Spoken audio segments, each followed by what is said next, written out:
WordPress theme development সিরিজের ৩২ নম্বর ক্লাসে আপনাদের সবাইকে স্বাগতম জানাচ্ছি।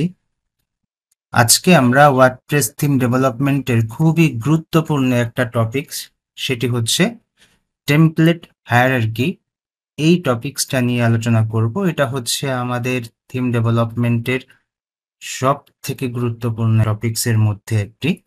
তো আমরা যদি সহজ কথায় এভাবে বলি যে টেমপ্লেট হায়ারার্কি বলতে বোঝায় আমরা তো আমাদের ওয়েবসাইটে কোনো না কোনো একটা লিঙ্কে ক্লিক করি বা কোনো না কোনো একটা বাটনে ক্লিক করি। তো যখন ক্লিক করি তখন একটা রিকোয়েস্ট চলে যায় সার্ভারে। তো ওই রিকোয়েস্ট যাওয়ার ফলে সার্ভার থেকে একটা রেসপন্স আসে, সব শর্ত মেনে একটা রেসপন্স আমাদের কাছে আসে। তো আমরা যখন চাই যে আমাকে এইটা দাও, তার মানে আপনারা যখন অল পোস্ট বাটনে ক্লিক করছেন বা আপনারা যখন অল কোর্স বাটনে ক্লিক করছেন বা আপনারা যখন অল ইউজার বাটনে ক্লিক করছেন, তখন ওই অল ইউজারের যে একটা ইন্টারফেস সেটা আসছে।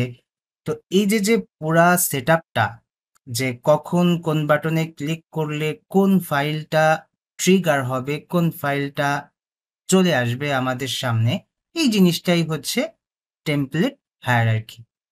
তো আমরা দেখতে পাচ্ছি যে সবচেয়ে গুরুত্বপূর্ণ ফাইল হচ্ছে index.php।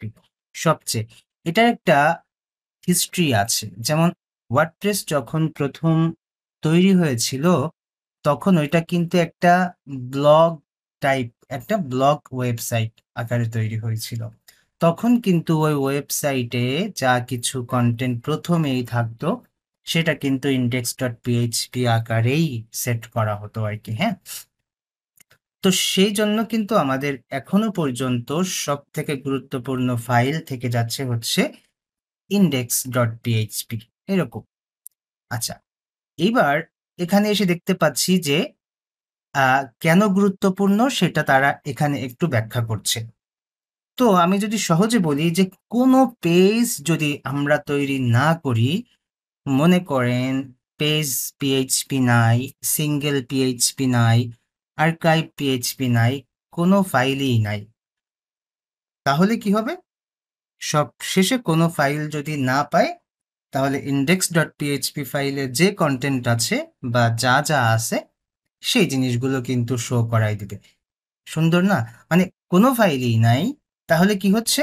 ইনডেক্স ফাইলে রিডাইরেক্ট করে নিয়ে যাচ্ছে। এই জন্য বলা হচ্ছে যে index.php সবথেকে গুরুত্বপূর্ণ একটা ফাইল।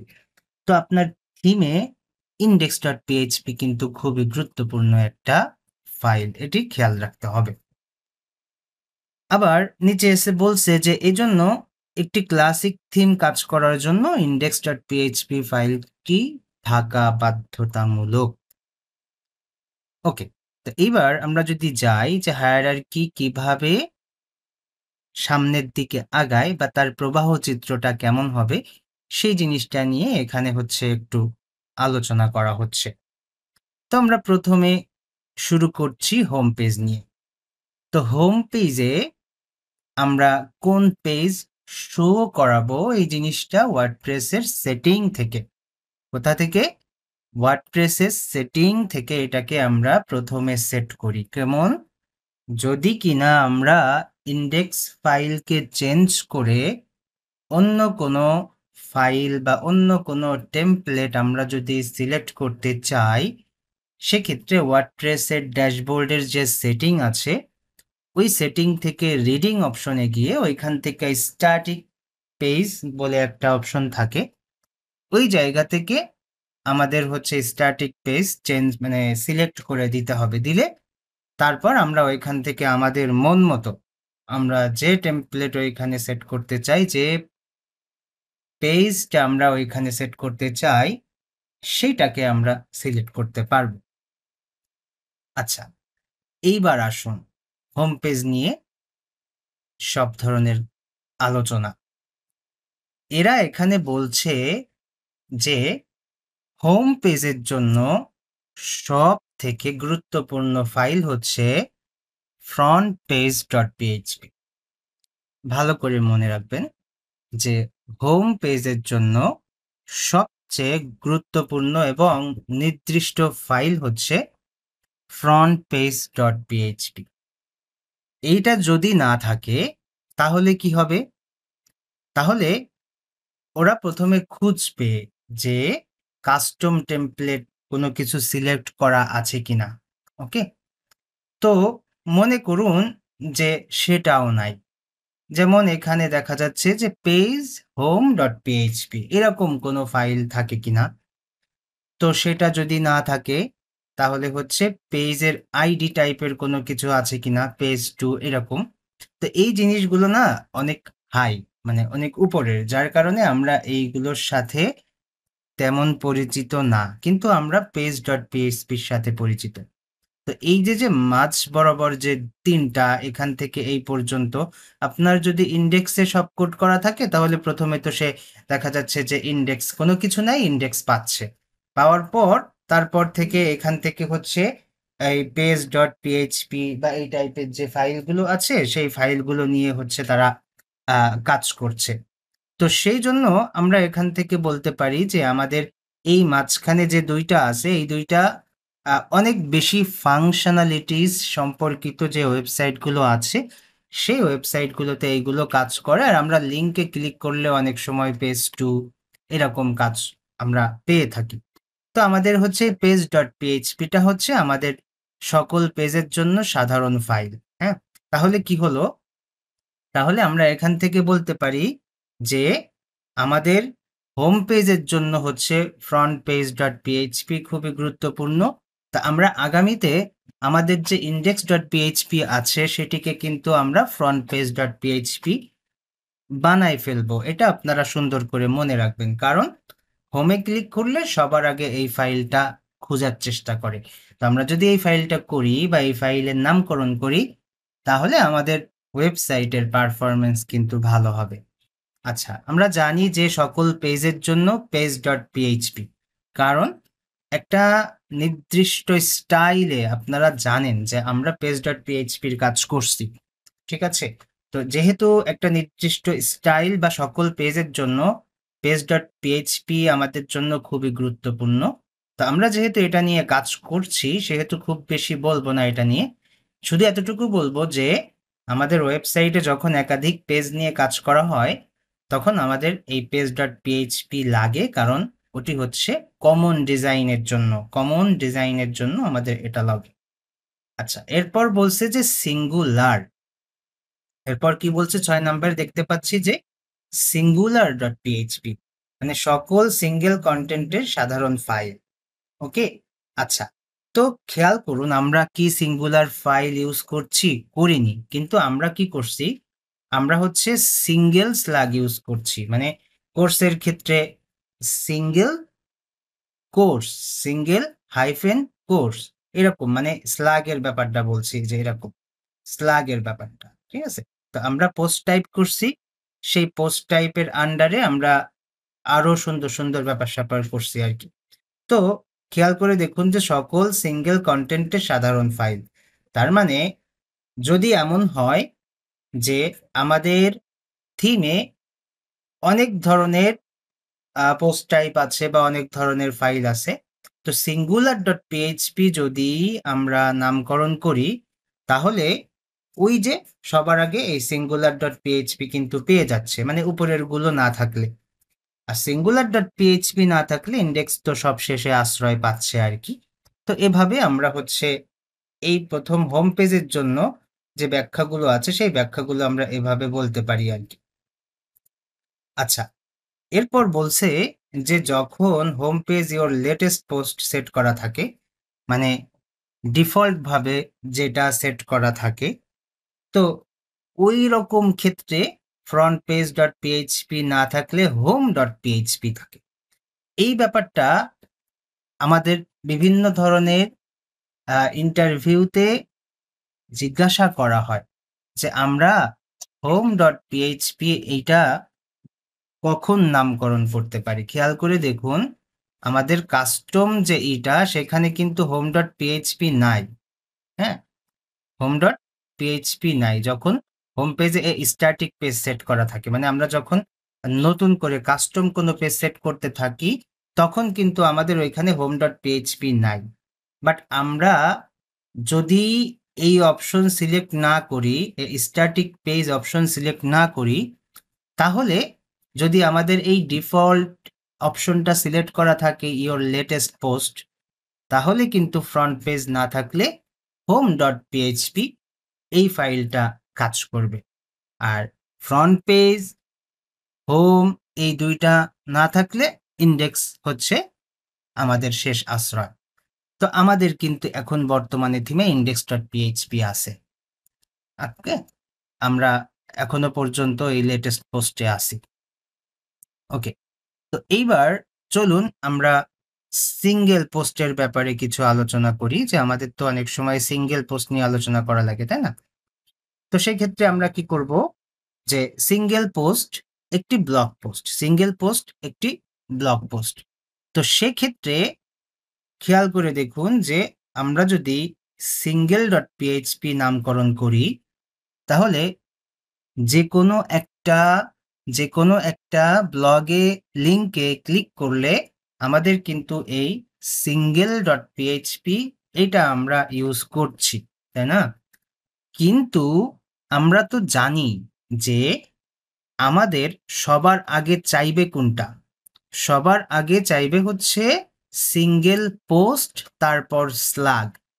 তার মানে কি? তার মানে খেয়াল করে দেখুন, আমরা যখন কোনো একটা পোস্টের লিঙ্কে ক্লিক করি তাহলে ওই পোস্টের কিন্তু স্লাগ থাকে। ওই পোস্টের কি থাকে? স্লাগ থাকে।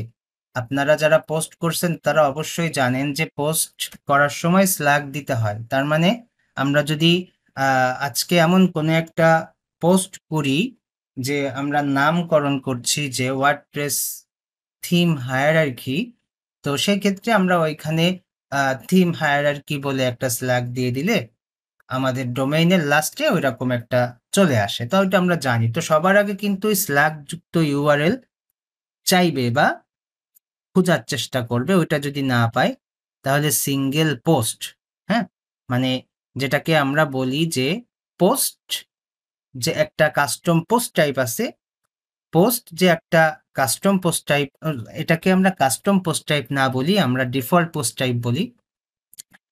পোস্ট যে একটা ডিফল্ট পোস্ট টাইপ আছে তার একটা সিঙ্গেল পোস্ট, এটাকে তখন তারা খুঁজবে। এটা না থাকলে সিঙ্গেল ডট পিএইচপি। তো আমরা কি করি? আমরা থিমে কিন্তু এই সিঙ্গেল ডট পিএইচপি আমরা ইউজ করি, তাতে করে প্রত্যেকটা থিমে কোনো ব্লগ পোস্টে হোক, অন্য কোনো ওই টাইপের blog custom post type related কোনো একটা পোস্টকে আমরা যদি সুন্দর করে পড়তে চাই, তো সেক্ষেত্রে আমাদের এই সিঙ্গেল ডট পিএইচপিটা কাজে লাগে। তো এই সিঙ্গেল না থাকলে সিঙ্গুলার, আর সিঙ্গুলার না থাকলে ইন্ডেক্স, এগুলো কিন্তু আমাদের পোস্টের ক্ষেত্রে। তা পোস্ট যেহেতু আমাদের ডিফল্ট পোস্ট টাইপ, সেক্ষেত্রে এভাবে আমরা দেখতে পেলাম। বাট আমরা যে কোর্স করছি, কোর্স কাস্টম পোস্ট টাইপ, সেক্ষেত্রে এরকম হবে সিঙ্গেল কোর্স, সিঙ্গেল কোর্স। তা আমরা কিন্তু সিঙ্গেল কোর্স নামকরণ করছি, যার কারণে আমরা যখন একটা কোর্সের উপরে ক্লিক করছি তখন কিন্তু আমাদের এই সিঙ্গেল ডট পিএইচপি আসছে না। আমরা যেহেতু সিঙ্গেল ড্যাশ কোর্স করে দিয়েছি, সেই কারণে এই ফাইলটা থাকার কারণে আমাদের কিন্তু সিঙ্গেল ডট পিএইচপি পাচ্ছে না। তো এটা আমরা চাইছি, কারণ হচ্ছে সিঙ্গেল ডট পিএইচপি শুধুমাত্র পোস্টের জন্য, ব্লগ পোস্টের জন্য থাক। সিঙ্গেল ডট পিএইচপি শুধুমাত্র ব্লগ পোস্টের জন্য থাক। কিন্তু আপনারা যদি চান যে সিঙ্গেল ডট পিএইচপি ব্লগের জন্য থাকবে না, তখন আপনারা কি করতে পারেন? তখন আপনারা দেখা যাচ্ছে যে ব্লগের জন্য মানে আলাদা কোনো একটা ফাইল সিলেক্ট করতে চাচ্ছেন। তো সেই ক্ষেত্রে আপনারা এরকম সিঙ্গেল পোস্ট নামকরণ করে ওইখানে একটা ডিজাইন দিয়ে দিতে পারেন, আলাদা ডিজাইন। তো আলাদা ডিজাইন দিলে কি হবে? মনে করেন যে এই সিঙ্গেল পোস্ট ডট পিএইচপিতে আলাদা একটা ডিজাইন দিলে তখন আপনি একটা সিঙ্গেল পোস্টে ক্লিক করলে যে ডিটেলটা ওপেন হবে সেই ডিটেলটা হচ্ছে অন্য একটা স্টাইলে ওপেন হবে। এইটাকে তখন আর তারা পাবে না। যেহেতু এটাকে পাবে না, এটা আলাদা স্টাইলে আসবে। সো আপনার সম্পূর্ণ লেআউট, কালার সবকিছু টাইপোগ্রাফি সব চেঞ্জ করে আপনি কি নামকরণ করবেন সেটা কিন্তু আপনার আল্টিমেটলি এখান থেকে ভালো করে বুঝে নিতে হবে যে আমি আল্টিমেটলি কি নামকরণ করব। সিঙ্গেল ডট পোস্ট নাকি হচ্ছে সিঙ্গেল ডট পিএইচপি শুধু পোস্টের জন্য করব। আর আমরা যদি মনে করুন প্রোডাক্টের ক্ষেত্রে করতে চাচ্ছি তাহলে সিঙ্গেল ড্যাশ প্রোডাক্ট, কোর্সের ক্ষেত্রে করছি তাহলে সিঙ্গেল ডট কোর্স বা সিঙ্গেল হাইফেন কোর্স, এরকম করে আমরা নামকরণ করলে যে কোনো একটা কার্ডের উপরে, সেটা কোর্স কার্ড হতে পারে, সেটা প্রোডাক্ট কার্ড হতে পারে, এই কার্ডের উপরে ক্লিক করলে সিঙ্গেল কার্ড, সিঙ্গেল প্রোডাক্ট বা সিঙ্গেল কোর্স এই পেজটা চলে আসবে। তা আমরা কিন্তু কোর্সের ক্ষেত্রে single hyphen course dot PHP এরকম একটা পোস্ট টাইপের সিঙ্গেল স্টাইল আমরা অ্যাড করছি। ওকে, তো এক্ষেত্রে আমরা এইগুলো দেখে নিলাম, বাট ওইরকম করে আর লাগছে না আর কি। আচ্ছা, এরপর দেখুন এখানে আরেকটু ব্যাখ্যা করছে তারা যে সিঙ্গেল পেজ যেমন অ্যাবাউট পেজ এরকম। তাহলে কি হলো, অ্যাবাউট পেজের ফাংশনালিটি কিন্তু অনেক কম, হ্যাঁ, এত বেশি প্রয়োজন হয় না।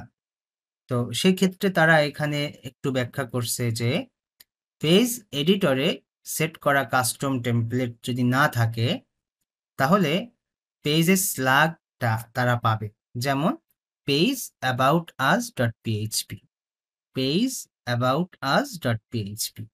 ভালো করে খেয়াল করুন, page about us dot PHP এইটা পাই, হ্যাঁ।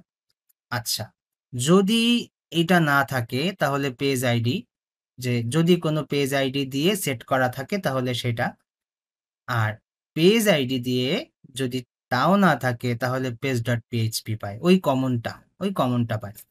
তো খেয়াল করুন যখন আমরা এই টাইপের ভুল করি তখন কিন্তু আমাদের সামনে এই টাইপের ফাইল আসে, তখন আমরা আলটিমেটলি চিন্তিত হয়ে যাই, আচ্ছা আমি ক্লিক করছি কোর্সে, আসছে হচ্ছে অন্য একটা, আমি ক্লিক করলাম এখানে ওইটার ডিটেল আসবে, বাট আসছে আর একটা।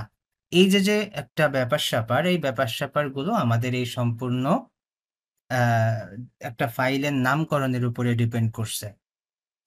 তো এইরকম একটা ফাইল যদি আপনারা বানান আর যদি অ্যাবাউট পেজের বাটনে কোনো একটা বাটনে ক্লিক করে যদি নিয়ে যাইতে চান, সেক্ষেত্রে পেজ এডিটরে সেট করা কাস্টম টেমপ্লেট যদি না থাকে, আপনারা কাস্টম টেমপ্লেট সম্পর্কে অলরেডি জানেন যে কমেন্টের মধ্যে টেমপ্লেটের নাম-টাম দিয়ে তারপরে হচ্ছে এটা সেট করে দিতে হয়। ওইরকম তো প্রথমে চেষ্টা করবেন কাস্টম টেমপ্লেট করার। যদি দেখেন যে না ওটার দরকার নাই তাহলে এরকম নামকরণ করার চেষ্টা করবেন। তাহলেই দেখবেন যে এই টাইপের যে একেবারে সিম্পল, একেবারে যে সিঙ্গেল পেজগুলো আছে সেই পেজগুলো আপনারা সুন্দর করে সেট আপ করতে পারবেন। ওকে, এই দুটো নিয়ে আলোচনা করলাম না, কারণ হচ্ছে যে আপনারা তো জানেনই যে পেজ ডট পিএইচপি সাধারণত থাকেই, তো এই টাইপের না থাকলে এখানে এসে আটকে যাবে। আর পেজ ডট পিএইচপি না থাকলে তো মহা সমস্যা, সেক্ষেত্রে সিঙ্গুলারে যাবে। তো সিঙ্গুলারটা অধিকাংশ ক্ষেত্রে দেখবেন যেটা গুরুত্বপূর্ণ, বাট এটা বাদ থেকে যাচ্ছে অধিকাংশ ক্ষেত্রে। ছোটখাটো কোনো একটা প্রজেক্টের ক্ষেত্রে সিঙ্গুলার ডট পিএইচপি কিন্তু বাদ থেকে যাচ্ছে। তো আপনি যদি পেজ ডট পিএইচপি ইউজ না করেন, এটা ইউজ করতে পারেন। ওকে, মানে খুবই ইম্পর্টেন্ট এগুলো আর কি। আচ্ছা, এখানে একটা ব্যাখ্যা খেয়াল করে দেখুন যে সিঙ্গেল পিএইচপি এবং পেজ পিএইচপি উভয়ই সিঙ্গুলার পিএইচপিতে ফল ব্যাক করে, হ্যাঁ। ভালো করে বুঝেন যে সিঙ্গেল পিএইচপি, পেজ পিএইচপি উভয় আমাদের সিঙ্গুলার ডট পিএইচপিতে ফল ব্যাক করে। তার মানে সিঙ্গুলার ডট পিএইচপি হলো যে কোনো একক কন্টেন্ট, যেমন post, page, custom post type দেখানোর জন্য একটি সাধারণ টেমপ্লেট। তার মানে কি, তার মানে এটা কিন্তু এখানে ফল ব্যাক করে, তার মানে কি এটা এটার সাথে ইউজ হয়ে তারপরে যায় এরকম। ওকে, তো এইবার আমরা একটু ক্যাটাগরিতে আসলাম, হ্যাঁ, যে ক্যাটাগরি সম্পর্কিত কিছু আলোচনা আমরা এখন করব। মনে করুন যে আমাদের থিমে আমরা আর্কাইভ ডট পিএইচপি এই জিনিসটা খুব ইউজ করি, ঠিক আছে। তো খুব বেশি ফাংশনালিটি আমাদের দরকার হচ্ছে না, তাহলে আমরা কি করছি, আর্কাইভ ডট পিএইচপি দিয়ে আমরা ক্যাটাগরিগুলো মেনটেন করছি, ঠিক আছে। কিন্তু যদি আরো স্পেসিফিক চাই, আরো স্পেসিফিক মানে ক্যাটেগরির ভেতরে ক্যাটেগরি, সেক্ষেত্রে কিন্তু আপনারা category.php এটা ইউজ করতে পারেন সকল ক্যাটেগরির জন্য সাধারণ ফাইল। আর যদি category.php নামকরণ করেন তাহলে এটা কিন্তু এই যে archive.php তে ফলব্যাক করবে, তারপর আল্টিমেটলি আমাদের সামনে শো করবে। তো প্রথমে কি হলো, কোনো একটা সিঙ্গেল ক্যাটাগরিতে যদি আপনারা ক্লিক করেন তাহলে সেটা সাধারণত এখান থেকে শুরু করবে যে এই টাইপের কোনো কিছু আছে কিনা, স্লাগের সাথে মেলে কিনা। নিউজ একটা ক্যাটাগরি নাম আছে, সেটার সাথে আপনি ক্লিক করছেন, তো ক্যাটাগরি নিউজ ডট পিএইচপি এরকম কোনো ফাইল যদি থাকে তাহলে ওই নিউজ সম্পর্কিত সকল ক্যাটাগরিগুলো এই ফাইলের কন্টেন্ট শো করবে। তো যদি আপনারা চান যে না এরকম একটা ফাইল বানাবো, তার ভিতরে ভিন্ন ডিজাইন রাখবো, তাহলে যখন আমি ক্লিক করব ওই ডিজাইনটা আসবে, তাহলে তো আরো ব্যাপার স্যাপার অনেক সুন্দর হয়ে গেল। ওকে, তারপর এখানে সিঙ্গেল একটা আইডি যুক্ত, যদি হ্যাঁ একেবারে এই সিঙ্গেল এই ক্যাটাগরিটা নির্দিষ্ট এই 5 নাম্বার ক্যাটাগরিটার স্টাইলটা একটু অন্যরকম হবে, সেক্ষেত্রে আপনারা ক্যাটাগরি 5 পিএইচপি নামকরণ করে তার ভেতরে কোড দিতে পারেন। তাহলে ওই ক্যাটাগরিতে ওই আইডি যুক্ত ক্যাটাগরিতে যখন কেউ ক্লিক করবে তখন এই ফাইলের কন্টেন্ট শো করবে। ওকে, তো এইরকম ক্ষেত্রে আলটিমেটলি অনেকেই যায় না। এগুলো কাজ করে কখন, আমরা যখন ক্লিক করি তখন কমন নেমে কাজ করে। তাহলে category.php আপনি নামকরণ করতে পারেন অথবা archive.php নামকরণ করতে পারেন। আমরা archive.php ইউজ করছি একেবারে মানে ইন্ডেক্সের আগেরটা। তো এটা যদি না থাকে তাহলে ইন্ডেক্সে মুভ করবে। ওকে, এরপর আসুন ট্যাগ নিয়ে কিছু কথাবার্তা বলি। ট্যাগ অনেক ইম্পর্টেন্ট আমাদের জন্য। আপনারা হয়তোবা যারা এখানে তো নতুন যদি কেউ থেকে থাকেন তাহলে হচ্ছে একটু জাস্ট শোনেন, শোনার পরে তারপরে হচ্ছে আল্টিমেটলি এই পজিশনে যখন আসবেন তখন এই ব্যাপারগুলো ক্লিয়ার হবেন। বাট যারা পুরাতন আছেন তারা আল্টিমেটলি ট্যাগ সম্পর্কে অনেক বেশি অবগত। আই থিংক তাদের কোনো কনফিউশন নাই। যেমন ট্যাগ এমন একটা জিনিস যে আমরা আমাদের ওয়েবসাইটে বিভিন্ন ধরনের পোস্ট রাখি, বিভিন্ন বিষয়ের পোস্ট রাখি। তো কেউ যদি খুঁজে এরকম যে শিক্ষা, শিক্ষা সম্পর্কিত পোস্টগুলো দরকার, তখন আমরা কি করি, যখন পোস্ট করি তখন এরকম ছোট, ছোট ট্যাগ দিয়ে দেই। যেমন এডুকেশন, হ্যাঁ? তারপর যদি আমরা বিজ্ঞান সম্পর্কিত কোনো পোস্ট করি তাহলে আমরা বলে দিই সায়েন্স, হ্যাঁ? এরকম। তো পরবর্তীতে এই ট্যাগগুলো আমাদের ওয়েবসাইটে শো করানো যায়, তখন ট্যাগের উপরে ক্লিক করলে ওই ট্যাগ সম্পর্কিত পোস্টগুলো আমাদের সামনে চলে আসে। তো ট্যাগ হচ্ছে এরকম একটা জিনিস যে আমি যে পোস্টটা লিখছি সেই পোস্টটার আল্টিমেটলি কোন টাইপের, এরকম অনেক কিছু আমরা লিখে দিই তখন সেগুলো চলে আসে। তো এই ট্যাগ আর্কাইভ এটা নিয়ে আমরা একটু আলোচনা করব। তো খেয়াল করুন যে আমরা একটা আর্কাইভ রাখতে চাচ্ছি ওয়ার্ডপ্রেস সম্পর্কিত।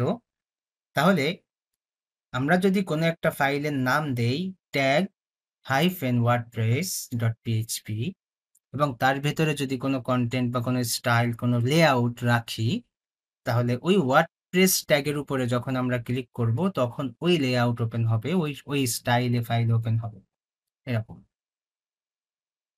তারপর এখানে দেখা যাচ্ছে ট্যাগ আইডি, নির্দিষ্ট কোনো একটা ট্যাগে ক্লিক করলে সেই স্টাইলটা ওপেন হচ্ছে। এইটা নাই, এটা নাই, এইটা আছে, তাহলে আমরা দেখতে পাবো যে এর ভেতরে যে স্টাইল আছে সেই স্টাইলটা পাবে। এইটা যদি না থাকে তাহলে আর্কাইভ পাবে। আমরা আর্কাইভ দেখবো আর কি, ঠিক আছে? ওকে, তো এইবার মনে করুন যে আমরা একটা থিম বানাচ্ছি, সেই থিমের ভেতরে অনেক অনেক অপশন অ্যাড করা, ঠিক আছে? তার ভেতরে আমাদের অথর আছে, তার ভেতরে আমাদের ডেট আছে, এরকম আরো অনেক কিছু আছে। তো এরকম যদি থাকে তাহলে আমরা কি করতে পারি? তাহলে আমরা এখান থেকে একটু দেখতে পারি যে category.php, tag.php, author.php, তারপর এখানে দেখা যাচ্ছে date.php, এরকম যদি থাকে এই সবই archive.php তে ফল ব্যাক করে।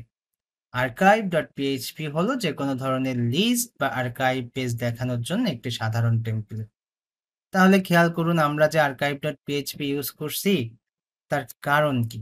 খেয়াল করে দেখবেন যে একেবারে সিম্পলিসিটি মেইনটেইন করার জন্য এই ইন্ডেক্সের উপরে যে থাকে তাকে ইউজ করাটা কিন্তু বেটার। তবে শুধুমাত্র সিঙ্গেল আর সিঙ্গুলারের ক্ষেত্রে হচ্ছে একটু আলাদা। তা আপনারা চাইলে সিঙ্গুলার ইউজ করতে পারেন। সিঙ্গেল থেকে সিঙ্গুলার কিন্তু আরো গুরুত্বপূর্ণ। হ্যাঁ, তো আপনারা চাইলে সিঙ্গুলার ইউজ করতে পারেন, প্রবলেম নাই কোনো। সার্চ রেজাল্টের ক্ষেত্রে একেবারেই ইজি।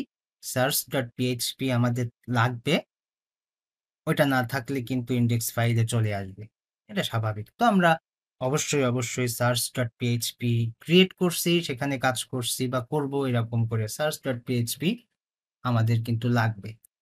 404 নট ফাউন্ড, কোনো একটা কন্টেন্ট বা কোনো একটা ইউআরএল বা কোনো একটা জিনিস কোনো একজন ভিজিটর খোঁজার জন্য আমাদের মেইন ডোমেন দিয়ে তারপরে স্ল্যাশ দিয়ে ইচ্ছামতো কিছু একটা পাতায় দিয়ে হিট করলো। হিট করার পর আমাদের ওয়েবসাইটে যদি 404.php এই পেজটা থাকে তাহলে এই পেজের কন্টেন্ট শো করাই দিবে। এই পেজে আপনি যেভাবে স্টাইল করে রাখবেন, যেভাবে সুন্দর করে রাখবেন, তো সেভাবে হচ্ছে শো হবে। তো যদি 404.php না থাকে তাহলে index.php তে রিডাইরেক্ট হবে, একেবারে সহজ। আচ্ছা, তাহলে এবার আসুন যে আমরা সারসংক্ষেপে কি বলতে পারি। আমরা সারসংক্ষেপে বলতে পারি যে index.php সবচেয়ে গুরুত্বপূর্ণ আবশ্যিক ফাইল, এটি সিস্টেমের সর্বশেষ ফলব্যাক, একেবারে সর্বশেষ ফলব্যাক। singular.php খুবই গুরুত্বপূর্ণ। তো সিঙ্গেল এবং পেজ না থাকলে এটি যে কোনো একক কন্টেন্ট দেখানোর দায়িত্ব নেয়, এটি কোড ডুপ্লিকেশন কমায়। তার মানে আপনারা চাইলে singular.php ইউজ করতে পারেন single.php পরিবর্তে। আচ্ছা, এরপর নিচেই কি আছে? নিচেই দেখা যাচ্ছে যে এখানে আমরা দেখতে পাচ্ছি যে archive.php খুবই গুরুত্বপূর্ণ, কারণ category.php, tag.php, author.php এই সব যদি না থাকে তাহলে একেবারে archive.php তে ফল ব্যাক করবে বা এখানে আসবে, এসে তার ভেতরে যে কন্টেন্ট আছে সেগুলো হচ্ছে তারা শো করবে। style.css টেকনিক্যালি টেমপ্লেট হায়ারার্কির অংশ নয়, কিন্তু এই ফাইল ছাড়া ওয়ার্ডপ্রেস আপনার থিমকে চিনতে পারে না। কিছুদিন আগে গ্রুপে দেখলাম এক ভাই পোস্ট করছে যে আমি ভাইয়ের টিউটোরিয়াল দেখে পর্যায়ক্রমে সবকিছু করছি কিন্তু আমার এই সমস্যা আসছে। বাট তার থিমে style.css ফাইলটা ছিল না, যার কারণে ব্রোকেন থিম দেখাচ্ছিল। যাই হোক, তো এরকম অনেক টাইপের প্রবলেম থাকতে পারে। তো আমাদের থিমের মেইন ডিরেক্টরিতে style.css, তারপর হচ্ছে index ডট, এরপর হচ্ছে screenshot.png, এরকম কিছু কিছু 3টা অথবা 4টা ফাইল কিন্তু আমরা একেবারে প্রথমেই করে থাকি আর কি। হ্যাঁ, এগুলো অবশ্যই আমাদের থিমে রাখতে হবে। তো যাই হোক, আমরা মোটামুটি খুবই সংক্ষিপ্ত আকারে আমরা আমাদের যে টেমপ্লেট হায়ারার্কি আছে সেটা কিন্তু আমরা এখান থেকে একটু আলোচনা করার চেষ্টা করলাম। তো আপনারা একটু চেষ্টা করবেন যে এই থিম হায়ারার্কি সম্পর্কিত যা কিছু আছে একটু পড়াশোনা করার, এই আর কি। তো আমরা আজকে এই পর্যন্ত রাখবো, এর থেকে আর আলোচনা বাড়াচ্ছি না। আমরা আজকে একটা থিওরিটিক্যাল আলোচনা করলাম, যদিও এটি বোরিং, তবুও আপনাদেরকে বলবো যে এই সম্পর্কে একটু পড়ালেখা করবেন, ভিডিওটা একটু সুন্দর করে খেয়াল দিয়ে দেখবেন, এই আর কি। ঠিক আছে, আমরা এখানে শেষ করছি। সবাই ভালো থাকবেন। আল্লাহ হাফেজ। এখন প্রশ্ন পর্ব শুরু হচ্ছে।